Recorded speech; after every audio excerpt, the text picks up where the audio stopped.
చేతి గీతల్లో ఏమీ లేదు. చెమట చుక్కలోనే జీవితం ఉంది. కష్టపడాలి. నమ్ముకొని వచ్చిన వాళ్ళని సంతోషంగా చూసుకోవాలి.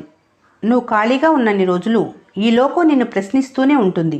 మాటన్నవారు మర్చిపోతారేమో కానీ విన్నవారు ఎప్పటికీ మర్చిపోరు.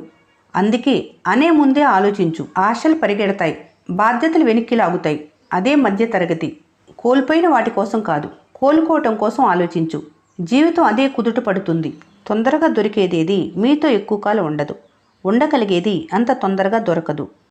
తన మీద తాను జాలిపడేవాడు, ఎంత చేసినా తృప్తి లేనివాడు, అధికంగా కోపం ఉన్నవాడు, అన్నిటినీ అనుమానించేవాడు, అన్నిటికీ ఇతరుల మీద ఆధారపడేవాడు. ఈ ఆరుగురు ఎప్పుడూ దుఃఖంలో ఉంటారు. ధనవంతుడు వేలకు తింటాడు, ముష్టివాడు వేలకు తింటాడు. తేడా ఏంటంటే ధనవంతుడు కోరింది తింటాడు, ముష్టివాడు వేసింది తింటాడు.